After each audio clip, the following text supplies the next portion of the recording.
साथियों नमस्कार, मैं फिर से हाजिर हूँ आपके नए अपडेट के साथ। मैं transplant coordinator Ritendra Kumar Tiwari, dialysis nurse. मैं आपको ये बता रहा हूँ, ट्रांसप्लांट के लिए हम पहले भी डिस्कस कर चुके हैं कि जो डोनर है और रेसिपिएंट है, दोनों का ब्लड ग्रुप सेम होना चाहिए।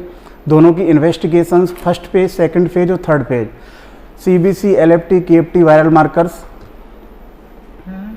इनका दोनों का कंप्लीट होना चाहिए। प्रोफाइलिंग वगैरह होना चाहिए। थायराइड की कंप्लेंट नहीं होनी चाहिए। यदि कुछ है, हर डिपार्टमेंट से हम पेशेंट का क्लियरेंस लेते हैं। हमारे यहाँ पे नोटो की ID की फैसिलिटी है। कोई भी पेशेंट दुनिया क्या इंडिया भर से यहाँ पे रजिस्ट्रेशन करा सकते हैं। हमारी टीम 3 से 4 ऑलरेडी ट्रांसप्लांट कर चुकी है। मैं भी अपने एक पेशेंट के लिए फॉलोअप पे काम कर रहा हूँ, जिनके लिए उनकी वाइफ किडनी डोनेट कर रही हैं। फॉर्म्स की बात करें तो टोटल 1 से लेके 21 तक के फॉर्म होते हैं। फॉर्म नंबर 1 में जो पेशेंट का नियर रिलेटिव है, जिसमें उसके बेटा बेटी हैं, माता पिता हैं, दादा दादी हैं, नियर रिलेटिव के लिए फॉर्म नंबर 1 भरा जाता है। फॉर्म नंबर 2 में स्पोजल का केस है। मैं इनको आपको नोटिफिकेशन में या जो डिस्क्रिप्शन में हम लिंक डाल देंगे, आप देख भी सकते हो नोटो की ID पे। फॉर्म नंबर 2 में स्पोजल के लिए भरा जाता है। Form number 3 other than near relative, जो पेशेंट के साथ रिलेटिव हैं लेकिन उनका डिस्टेंस है, जैसे मामा जी हैं, फूफा जी हैं। एक इंटरनली बात करें तो कहीं ना कहीं उनसे ब्लड रिलेशन होता है, लेकिन फॉर्म नंबर 3 में हमने उनको रखा हुआ है। फॉर्म नंबर 4 मेडिकल फिटनेस, जो हमारे नेफ्रोलॉजिस्ट देते हैं। Form number 5 HLA, human leukocyte antigen, जिसका DNA प्रोफाइलिंग किया जाता है। फॉर्म नंबर 6 वाइफ का ही है, वो स्पोजल उसके लिए देती है। फॉर्म नंबर 7 की बात करें तो वो यूनिवर्सल फॉर्म्स है। इंडिया का कोई भी व्यक्ति अंगदान जीवित रहते हुए या मरने के बाद अंगदान की प्लीज शपथ ले सकता है। और कंट्रीज़ की बात करें तो वहाँ ऑप्ट इन और ऑप्ट आउट की फैसिलिटी है। आप ये चीज़ गूगल पे सर्च कर सकते हैं कि ऑप्ट इन क्या है, ऑप्ट आउट क्या है। दुनिया की ऐसी कंट्रीज़ हैं जहाँ व्यक्ति जन्मजात डोनर है, उनको यदि अंग डोनेट नहीं करना है तो इस चीज़ की शपथ लेनी पड़ती है। बट इंडिया के रिलीजियस व्यूज़ और अदर कंडीशंस को देखा जाए तो यहाँ ऐसी फैसिलिटीज़ नहीं है। केंद्र सरकार और राज्य सरकार बहुत अच्छे स्तर पर काम कर रही है। ऑप्ट इन फैसिलिटी चालू की है। लोगों से ज़्यादा अंगदान के लिए कहा गया है।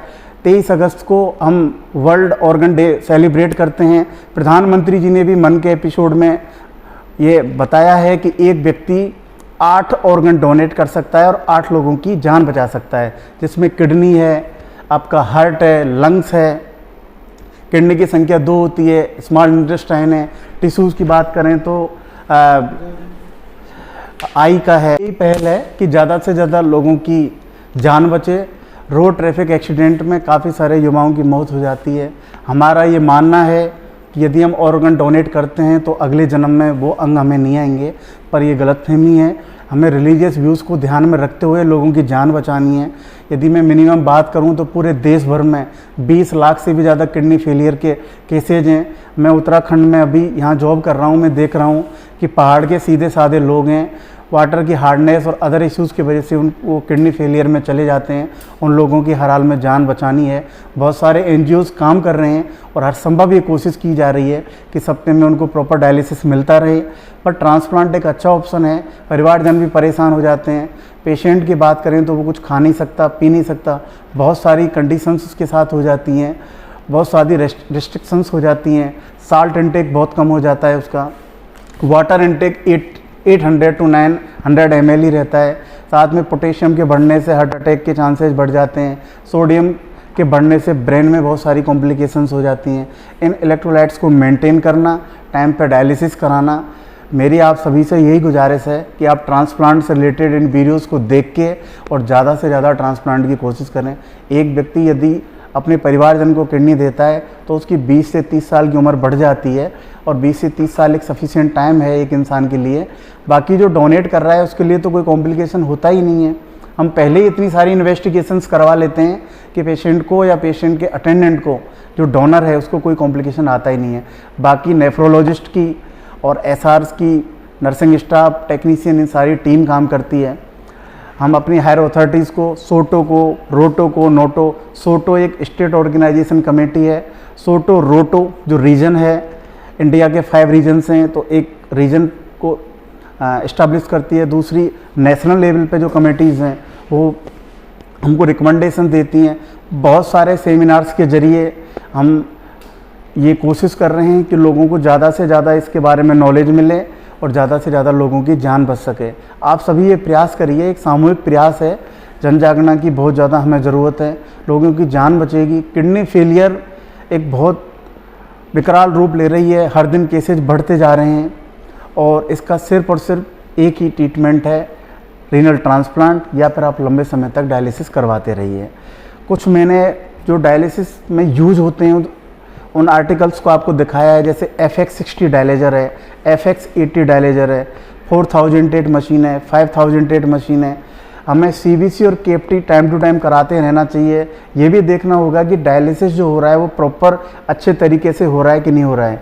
डायलेजर के साथ साथ में हमने डायलिसेट फ्लूइड जो दोनों मिलके क्लियरेंस करते हैं ब्लड का, वो भी देखते रहना है कि उसका कितना हार्डनेस आ रहा है, कितना pH है उसकी, जिससे अच्छे से अच्छा क्लियरेंस हो रखे। यूरिया क्रिएटिनिन की टाइम टू टाइम जांच करानी है, पोटेशियम लेवल देखना है।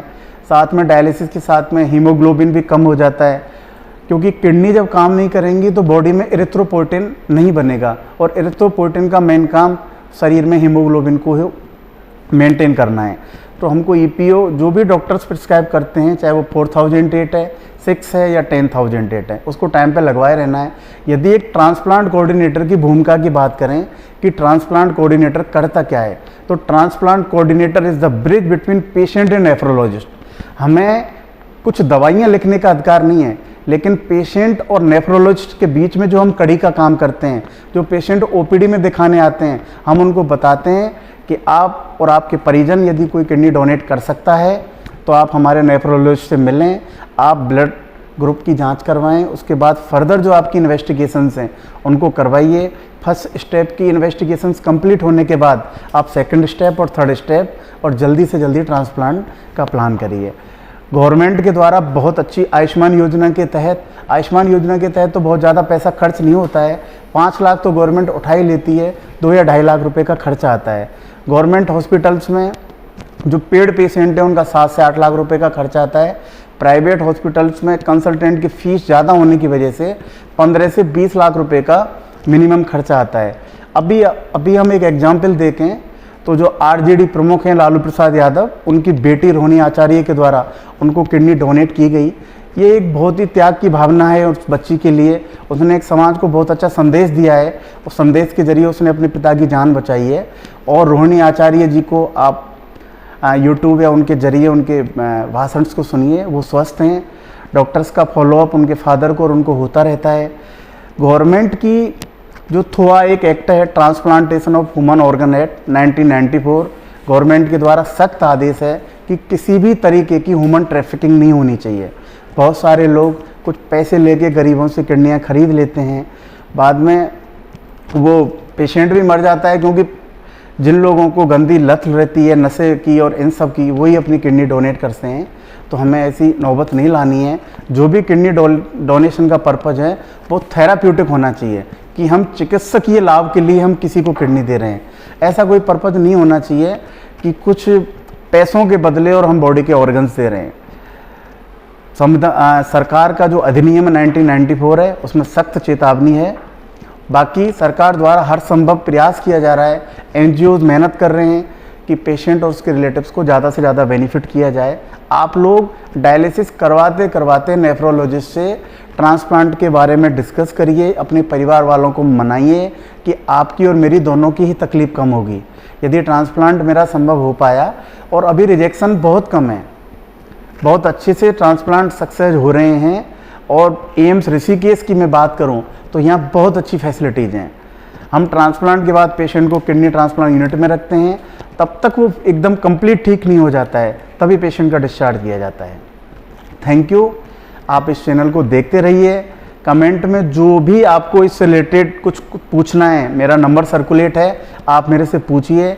मैंने डायलिसिस यूनिट में 7 से 8 साल काम किया है, साथ में मैं ट्रांसप्लांट का काम भी देख रहा हूँ, तो मुझे डायलिसिस से रिलेटेड भी कुछ अच्छी जानकारियाँ हैं और ट्रांसप्लांट का काम भी देख रहा हूँ। तो मैं डायलिसिस से रिलेटेड भी आपको जो कुछ मुझे आता है, बाकी मैं अपने नेफ्रोलॉजिस्ट से कंसल्ट करके आपको एक अच्छा मैसेज दे सकता हूँ। और ट्रांसप्लांट के बारे में मैं अच्छे से समझ रहा हूँ, मैंने बुक्स को पढ़ा है, अच्छे इंस्टीट्यूट से कोर्स किया है।